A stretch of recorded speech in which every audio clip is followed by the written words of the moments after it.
Jackson had an absolute, total, and thorough inability to sleep. I'm here to get justice for Michael Jackson. Your Honor, I'm an innocent man. He was not an anesthesiologist. He was not board certified in cardiology. Conrad Murray was not board certified in any medical specialty. Michael Jackson's death was a homicide. First asked about can it be packaged in a larger size. We were initially doing it in 30-gram size, and he wanted to know if it could be done in a larger size. I said we can do that. And then he wanted it more aesthetically pleasing, the packaging to look better than we just normally packaged in a plain white tube. And my understanding was he wanted it to look a little better than that. So you discussed these requests by Dr. Murray, correct? Yes. Did you also discuss with Dr. Murray at his request energy formulations? Yes, he asked me to do some research to find if there was any product out there, whether it was something I made or something already readily available, that would provide, for lack of a better way to describe it, an energy boost. We briefly spoke about it at that time. I mentioned some options using side effects of certain drugs that would cause wakefulness. He made it clear that he didn't want to use any kind of narcotic or any kind of prescription drug. He wanted to use something on the natural side or something of a supplement side. And did he describe for you what he needed this for? He said for wakefulness and for energy. So how did you leave it with Dr. Murray regarding his inquiry of the energy boost formulations? I told him I would look into it, that I wasn't really familiar with anything off the top of my head, that I'd have to do some research to see what other people were using or literature that supported those kind of things. Did you also discuss with Conrad Murray a topical anesthetic? Yes, he mentioned that some of his patients were complaining about injection site pain from the needles. And in common practice, there's a drug called EMLA. Would you spell that, please? EMLA. And what is EMLA? It's a combination of two topical anesthetics. And one of them is lidocaine. Dr. Murray said that he preferred a topical agent that only had lidocaine in it. So I told him that I could make a 2% lidocaine cream, and that's what I did. When you say cream for an injection site, would I be correct that the lotion or ointment would just be rubbed on the top of your skin and it would act as a numbing agent to prevent pain when a needle is injected in one's body? Correct.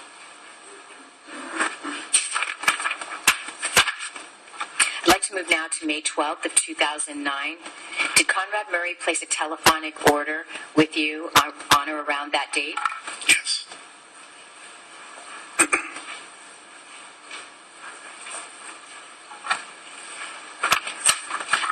Honor, I have an exhibit. I ask that it be marked People's Next, please. 70.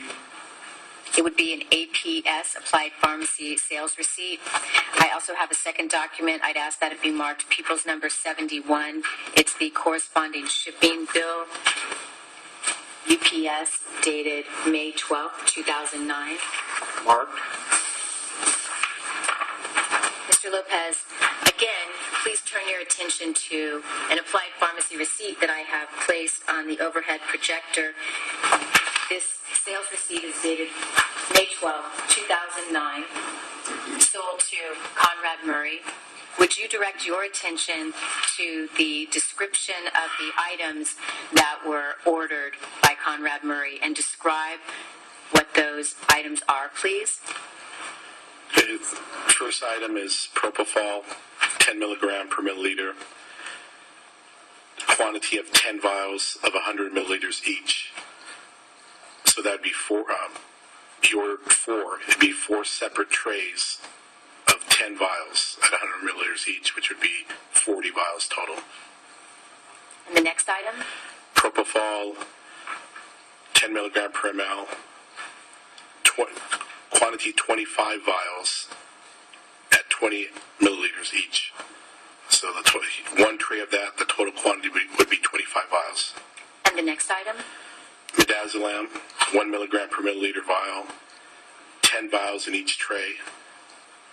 Each vial has 2 milliliters. 2 trays are ordered, so a quantity of 20 vials. And the next item? Flumazenil, 0.1 milligram per ml, 10 vials of half a ml each. 1 tray was ordered, so a total quantity of 10 vials. And the last item? Lidocaine cream, 2%, quantity of 1, and though it doesn't say here, I remember that we packaged it in 30 grams. And that would be the lidocaine cream that you discussed with Dr. Murray to assist with injection site pain? Yes. So on this receipt, May 12, 2009, Dr. Murray ordered 65 separate vials of propofol, 20 vials of midazolam, 10 vials of flumazenol, and some lidocaine cream, correct? That's correct. Number 71. So Lopez, do you recognize this to be yet another FedEx receipt with your shipper account number and corresponding to an order placed on 5/12/2009, shipped the same day at the request of Conrad Murray to the 6th Street location in Santa Monica, California? Yes.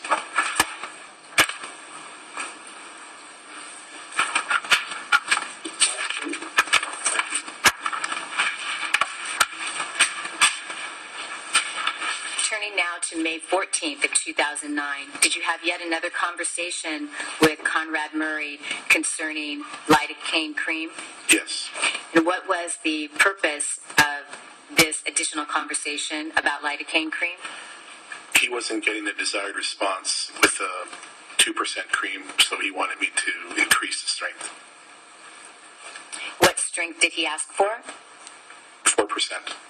So twice as strong as the previous order? Yes. Did Conrad Murray also follow up on his previous request about the energy formulation? We discussed that as well. He asked me how my research was going. I suggested several items to him that he wanted to know more information about them, so we agreed that I would continue to do more research. Did you also have a conversation following up on the Benequin cream orders that you had been fulfilling for him? Yes, I told him that I can change the vehicle, the base of the cream, to the desired consistency he wanted, and we agreed that I would send him 3 separate samples of different bases, and he could determine which one he liked better. And that would be attempting to address the greasiness that he had described for you that was unsatisfactory in the previous formulation, correct? Yes. Did you also discuss with Dr. Murray Benequin cream? I'm sorry, did you also discuss with him hydroquinone cream? Yes. And what was that conversation about? He mentioned that he read some literature that he heard that that drug was also used for whitening. He asked me about it, my experience with it, and I told him that I've worked with it many times with many different physicians. So he was interested in also getting a sample of that to see how that cream worked. And on this particular occasion, did Conrad Murray place an order around May 14th for the higher percentage of lidocaine topical cream, the Benequin cream? Yes. Did you have a conversation during this time period with Dr. Murray related to delivery of these items? Yes. And what was that conversation about?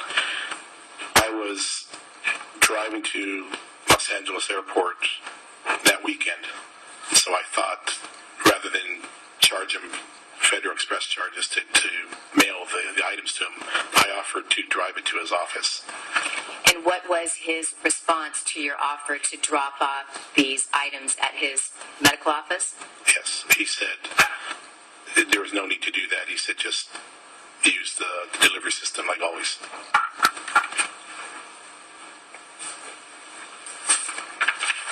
Your Honor, I have two additional documents. The first is a May 14th, 2009 applied pharmacy receipt. May it be marked People 72? Yes. And the corresponding shipping receipt, may it be marked People 73, please? Yes. Mr. Lopez, People 72, does this receipt accurately document the cream that we previously discussed as requested by Conrad Murray? Yes, the RX number here corresponds to the lidocaine 4% cream. And showing you it has been marked as People 73, do you again recognize this document as your shipping documentation corresponding to the May 14th, 2009 sales receipt for the lidocaine cream sold to Conrad Murray and shipped to the requested address on 6th Street in Santa Monica? Yes.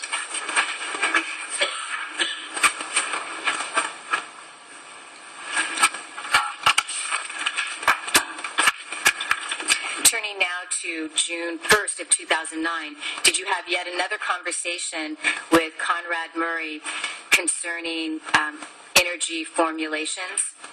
Yes. Did you make additional suggestions to Conrad Murray as to a product that might suit his needs? Yes, I did.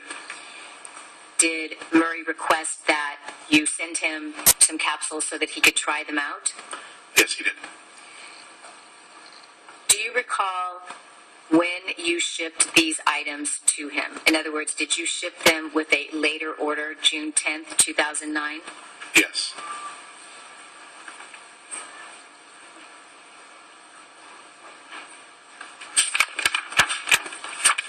I'd like to turn now to June 10th of 2009.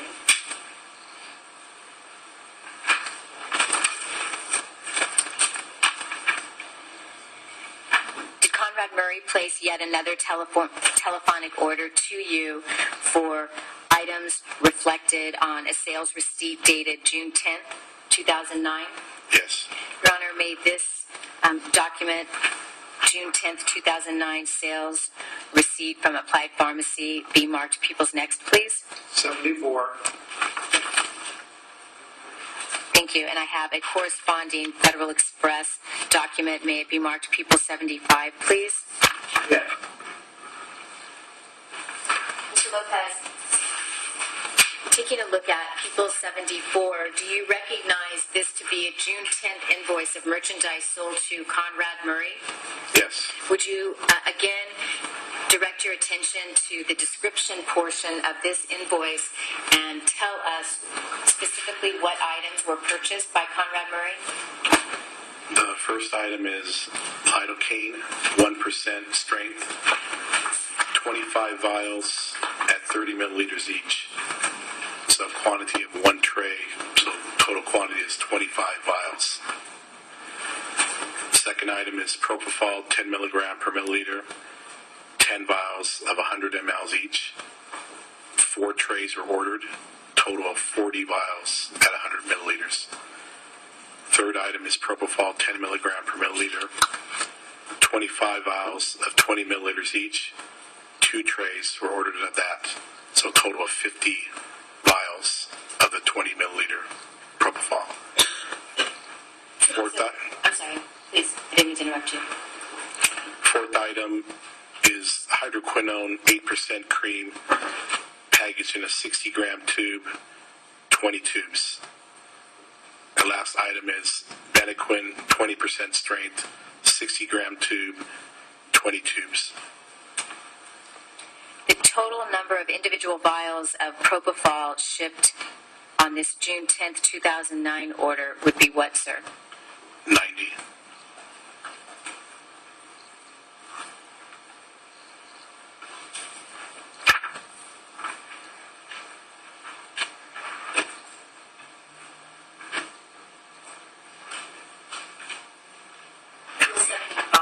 Do you recognize this document to be yet another Federal Express Express shipping confirmation of the date of June 10th, 2009, reflecting a shipment sent to Conrad Murray at the 6th Street location in Santa Monica? Yes.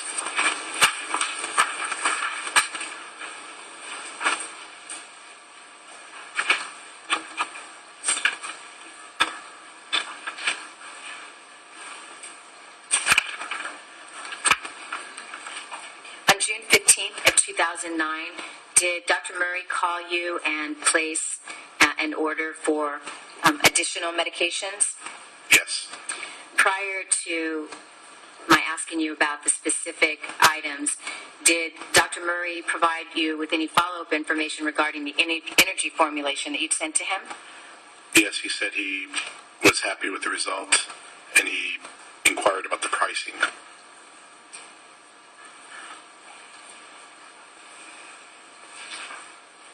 Madam, I have a June 15th, 2009 applied pharmacy sales receipt. May it be marked People 76, please? Yes. And I have the corresponding Federal Express receipt. May it be marked People 77, please? Yes. Mr. Lopez, I have another applied pharmacy receipt. Thank you. Dated June 15th, 2009.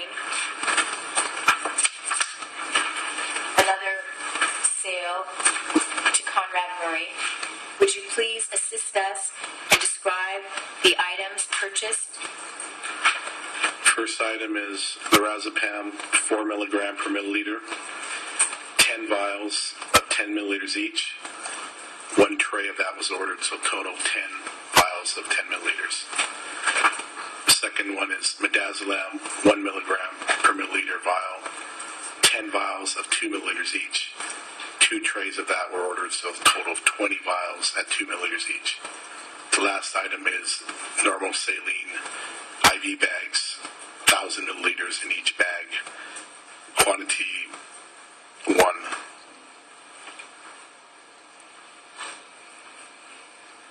The lorazepam is an injectable formula. Yes.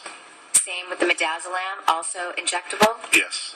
So that would be a total of 30 vials of injectable medications on this order.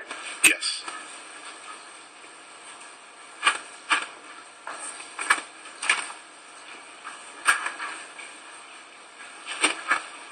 Finally,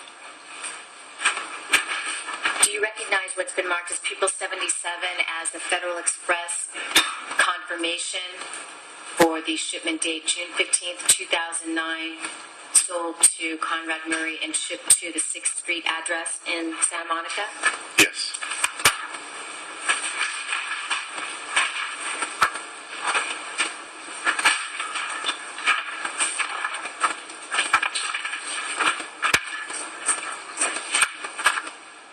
Mr. Lopez, during any of the orders that Conrad Murray placed and that we've covered during your testimony today, did Conrad Murray ever disclose to you that he was Michael Jackson's physician?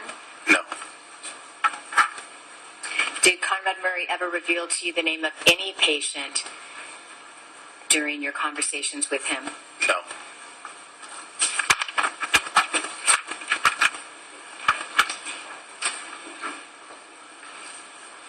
Did you speak with Conrad Murray on the phone either the 23rd or the 24th of June, Yes, I did.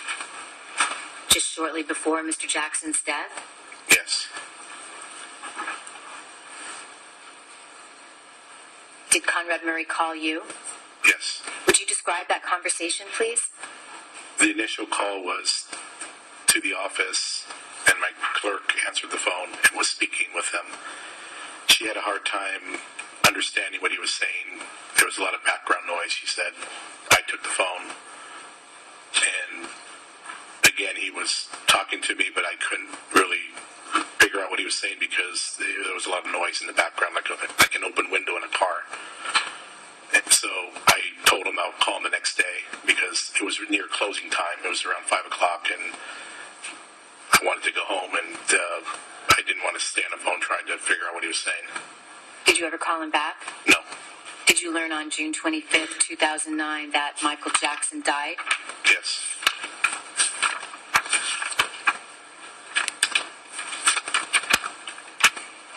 Mr. Lopez, after reviewing all of the orders placed by Conrad Murray to you, can you provide me with the total number of propofol vials that were sold and shipped to Conrad Murray? I can confirm the number. Is the number 255? Yes. Did you also, in total, sell and ship 20 separate vials of lorazepam to Conrad Murray? Yes. And did you also sell and ship 60 separate vials of midazolam to Conrad Murray? Yes. Thank you, Mr. Lopez. I have no further questions. Mr. Zill, thank you. Cross-examination by the defense, Mr. Gorgian. Yes, thank you, Ron. Thank you. Good afternoon. Good afternoon. Mr. Lopez, you testified that prior to filling any orders, you would want to verify that the person you're speaking with is a licensed physician, correct? Yes. And one of the ways you do that is you ask for the person's medical license number, correct? Yes. Another way is his DEA license number? Correct. Okay, and that information was provided to you by Dr. Murray, correct? Yes. And you checked up on that information? When you say checked up, I didn't go to a database, but our pharmacy software system has a number checking system on it. And is that when you input the DEA number? Correct. And if there's any red flags, it would alert you to it, correct? It would tell you if it's an incorrect number. Okay, and in this case, everything checked out. There was no red flags or incorrect numbers, correct? Correct. So Dr. Murray was authorized to place these orders for these medications, correct? Yes. Now, you mentioned a Benequine, isn't that correct? Yes. And what was Benequine? It's a bleaching agent. Okay, is that a cream used to whiten skin? Yes. Okay, and that's not a controlled substance, correct? Correct. Now, is propofol a controlled substance? No. Okay, and aside from putting the packaging together and shipping it off to Dr. Murray, are you familiar with propofol? No, not really. Okay, as far as how much is needed for a particular reason or whatnot? No. Okay. Now, you testified that some of this medication was shipped to an address in Los Angeles, correct? Yes. And that was the address in Santa Monica that Dr. Murray had provided you? Yes. Okay. Now, was there anything wrong with shipping medication to a address provided by a doctor? No. Okay, so as long as the doctor directs you to ship the medication and tells you, I will have control of that medication, that's okay for you, correct? There's nothing that requires you to only ship medication to a clinic or a hospital, correct? Well, that nature of that medicine I would only mail to a clinic or a hospital. Okay, is there some regulation that says you could only ship medication to a hospital? There's no regulation that I know of. Okay. And in fact, the medications I just asked you about are not even controlled substances, correct? Correct. All right. And one of the times I think you mentioned was that the shipment was personally delivered by a courier, correct? Yes. And was that by one of your employees by the name of Yuka? Yuka. Yuka? Yes. Okay, I apologize for that. And when Yuka returned, he told you, wow, I just met with Dr. Murray, and he was a really nice and respectful person, correct? Yes. Sustain. The answer is strict. Please disregard. And Yuka was very pleased with his encounter with Dr. Murray, correct? Yes. Okay, and Dr. Murray, in fact, invited Yuka back to his office, correct? Objection, hearsay. Sustain. And isn't it true Yuka indicated to you that everybody else had treated him like crap and nobody would pay attention to him? Objection, hearsay. Sustain. And that's not the experience he had with Dr. Murray, correct? Objection, hearsay. It assumes facts not in evidence based upon my earlier ruling, and it also calls for hearsay. Sustain.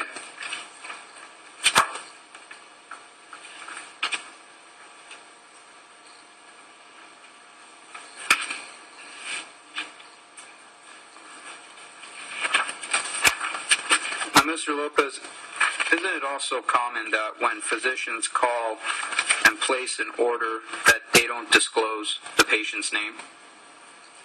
When it's being used for office, that's correct. Okay. And a lot of times it's the physician wants to protect the client's privacy, correct? The patient's privacy? Or sometimes they don't know who the patient is. Okay. And that's especially true when dealing with high-profile clients, correct? Yes. Thank you, Your Honor. Nothing further. Mr. Gorgian, thank you. Ms. Brazil, redirect. Thank you, Your Honor. You're welcome. I just have a couple of questions, and I also have an additional exhibit that I failed to mark, Your Honor. First, Mr. Lopez, on the subject of confidentiality, if a physician shared with you the name of a patient, would you then use that information in any type of inappropriate manner? No. You would, of course, keep it privileged and confidential, correct? Yes. Your Honor, I have an exhibit that I'd ask be marked People's Next, please. It's a 78. It's an applied pharmacy receipt dated April 12, 2009. Briefly, You want to reopen? I do, Your Honor. Thank you. I will allow both sides to reopen. Thank you, Your Honor. Mr. Lopez, please take a look at People's Number 78. Early in my direct examination, you verified a $1,200 check that you received on or about April 1st for your first transaction with Dr. Murray. And I'd like to ask you, does this receipt from Applied Pharmacy dated April 1st, 2009 correspond with that order of Benequin lotion in the amount of $1,200? Yes.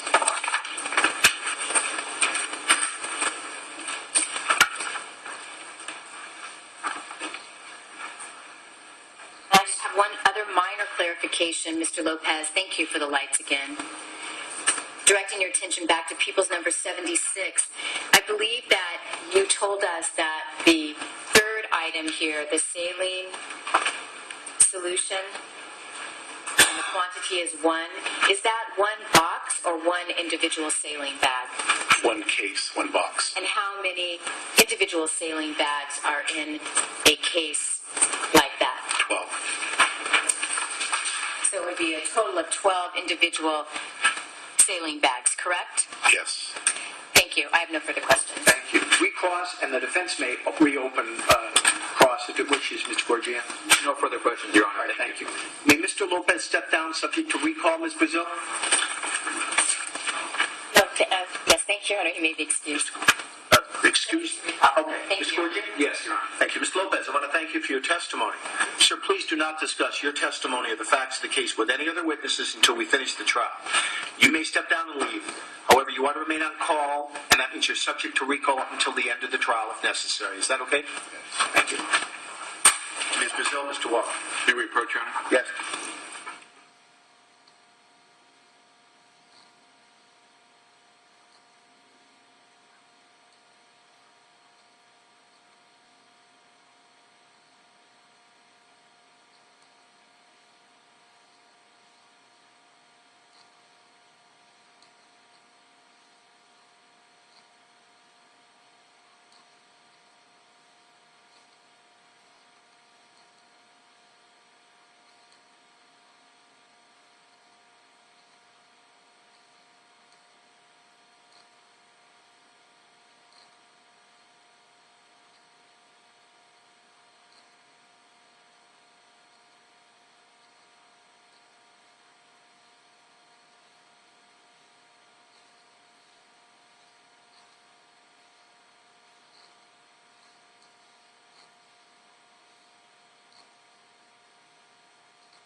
Give us a moment, please. Thank you.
Gentlemen, thank you. I had mentioned to you at one point in time that there would be scheduling issues. This is one of those. So at this point in time, because of scheduling-related matters, we are going to take the evening recess and adjournment. I know it's early, and I apologize for any inconvenience, but it will give you a little head start on traffic. We're trying to do things in an orderly fashion, and in order to do it, I think both sides have agreed it's best to take the recess and adjournment right now and resume tomorrow morning. So bear in mind, and of course, follow unhesitatingly and fully these admonitions. I'll wait a moment. Do not discuss this case among yourselves or with anyone else, or form or express any opinions about the case until it is submitted finally to you. Do not visit any location or scene that may have been referenced, mentioned, or involved in the case. Don't perform any experiments, or through another person or on your own, conduct any independent research or investigation on any topics, subjects, or persons mentioned or involved in this case. This means not coming into contact with any television or radio programs, newspaper or magazine articles, books, or the internet regarding any of those topics, subjects, or persons. Do not access on your own or through another person any internet website, certainly including but not limited to any search engine sites such as Google, Ask, or Bing, or social networking site, including but not limited to MySpace or Facebook, or text or tweet or receive any texts or tweets, or access any blogs or post any messages on any topics, subjects, or persons mentioned or involved in the case. You should not have any contact or communication whatsoever with the defendant, the attorneys, the witnesses, or the spectators. If anybody approaches you in an effort to discuss any aspects of this case, tell that person you will not discuss anything further about the case and immediately end the conversation. If anybody contacts you or tries to contact you or tries to hand you a business card in an effort to maintain contact so that at a later point in time you can provide a person or organization with any information about this case, don't do it. And immediately bring any misconduct from any and all of those sources to the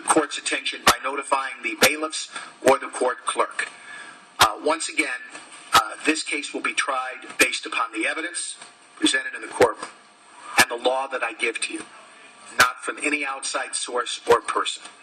Again, do you accept unhesitatingly and assure and promise me that you will follow these orders? Thank you.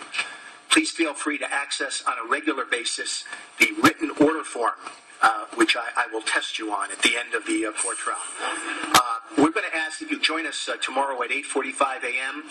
Now, if the weather reports are true, there is a big storm coming in, unlike regular LA storms. So monitor the weather reports. Feel free to do that so that you can plan accordingly. You've been very, very responsible. And if there's any kind of problem, you know whom to call, and we'll certainly accommodate you. But we'll be in recess for your purposes until 8:45 a.m. tomorrow.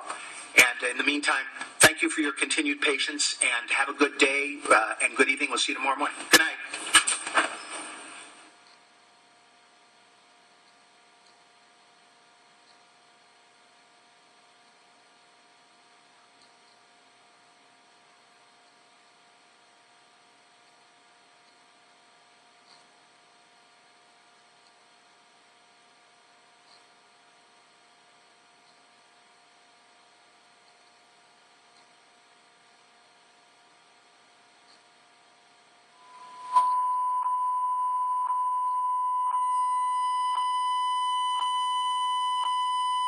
This is the courtroom audio feed from the Conrad Murray trial in Los Angeles, California.